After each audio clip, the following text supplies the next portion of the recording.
Hello guys, bersama lagi dengan saya di dalam Orainova Channel dalam segmen Suara Orang Kampung.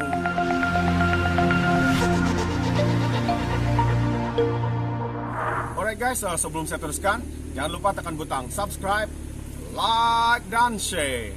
Mari kita ikuti berita panas hari ini. Tahun berikutnya terjadi langkah syaitan. Tahun berikutnya pada tahun 2020 terjadinya langkah syaitan, kata YB Mat Sabu. Langkah Sheraton, yang mana masa itu Tun M sendiri yang meletak jawatan. Namun apa yang dia lakukan baru-baru ini, kenyataan yang mengejutkan dari beliau adalah beliau menyatakan kerana Datuk Seri Anwar lah beliau tidak lagi menjadi Perdana Menteri. Dia cuba menyalahkan orang lain pula, sedangkan masa itu dia sebenarnya dia sendiri yang meletakkan jawatan. Kalau beliau tidak letak jawatan, rasanya kerajaan PS masih ada, walaupun mungkin pembela pengkhianat negara yang di bawah keluar daripada Bersatu atau daripada PKR itu sendiri kepada geng kartel Azmin Ali, Zuraida dan mereka-mereka yang lain. Kalau Tun M tidak meletak jawatan, mungkin mereka masih boleh menjadi kerajaan. Tapi kerana kononnya tujuan mereka untuk mau menubuhkan kerajaan Melayu Islam, akhirnya dia sendiri disepak terajang oleh Abakau di sana, dan akhirnya terjadilah satu kerajaan pengkhianat negara, yaitu PN.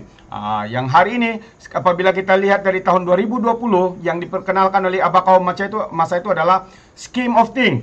Scheme of thing ini rasuah dari segi yang sangat jelas, rasuah yang jelas. Kita rakyat di luar sini pun tidak perlukan penjelasan secara saintifik, tidak perlukan penjelasan daripada seorang profesor pun kita tahu bahwa apa yang dinyatakan scheme of thing itu adalah satu perkara yang melibatkan rasuah. Apabila melibatkan memberi jawatan untuk menyokong beliau, memberikan sogokan dan sebagainya untuk menyokong Perikatan Nasional. So ini yang berlaku. Akhirnya persepsi rasuah kembali meningkat dari 51 di kerajaan PH meningkat kepada 57. So ini adalah sesuatu yang sangat mengejutkan dan sekali lagi menjadikan negara kita menjadi diambang kerajaan yang sekali lagi menghantui atau akan dihantui dengan rasuah yang berleluasa. Jadi itulah dia daripada kerajaan PH dan kembali kepada pengkhianat negara PN di sana, rasuah makin meningkat. So sakatua munafik, kata Omar Dalusin, Jim Sahak Tun M penipu dan pengkhianat. Ya betul lah.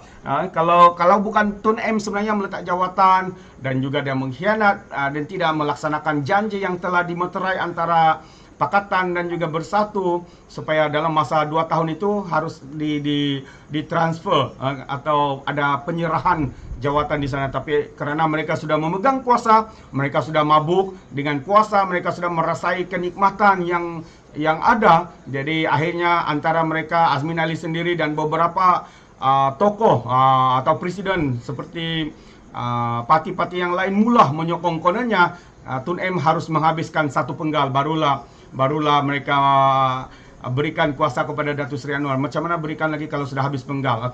So memang sesuatu yang mustahil. Jadi tujuan mereka sebenarnya atau Tun M memang dia tidak suka atau tidak mau sekali untuk menyerahkan jawatan kepada Datuk Seri Anwar Ibrahim. So inilah dia persepsi rasuah. Dan tahun berikutnya selepas PN ditikam oleh kerajaan atau UMNO, Barisan Nasional, akhirnya kita boleh melihat rasuah itu kembali kepada sama seperti dalam kerajaan Barisan Nasional. Ini adalah bukti nyata. Kalau kita lihat 2017 itu adalah kerajaan Barisan Nasional, UMNO Barisan Nasional pada tingkat 62. So agak tinggi, maksudnya agak memang kuat rasuah lah.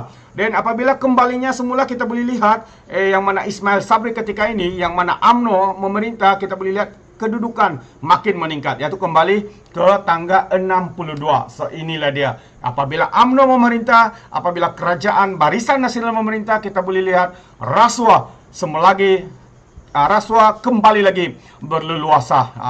Sehingga hari ini kita boleh melihat dalam fakta ini di tangga yang ke-62. Memang satu yang mengejutkan, namun inilah realitinya. So bagaimana dengan anda semua di luar sana? Adakah kamu melawan rasuah? Adakah kamu melawan rasuah seperti mana yang dilaungkan oleh Datuk Seri Anwar Ibrahim, yang mana apabila beliau menjawab, yes, beliau boleh menjadi Perdana Menteri pada tahun 2021, sebab apabila beliau menyatakan ada cukup kerusi, namun karena antara syarat-syarat untuk kalau beliau mau menjadi Perdana Menteri harus melepaskan mereka yang terlibat dalam kes-kes. So dan juga maksudnya Datuk Seri menerima syarat itu, maksudnya Datuk Seri adalah seorang yang tidak boleh dipercayai. Sedangkan sebelum ini beliau adalah seorang yang sangat lantang di dalam melawan rasuah. Namun karena permintaan itu, karena apa yang mereka minta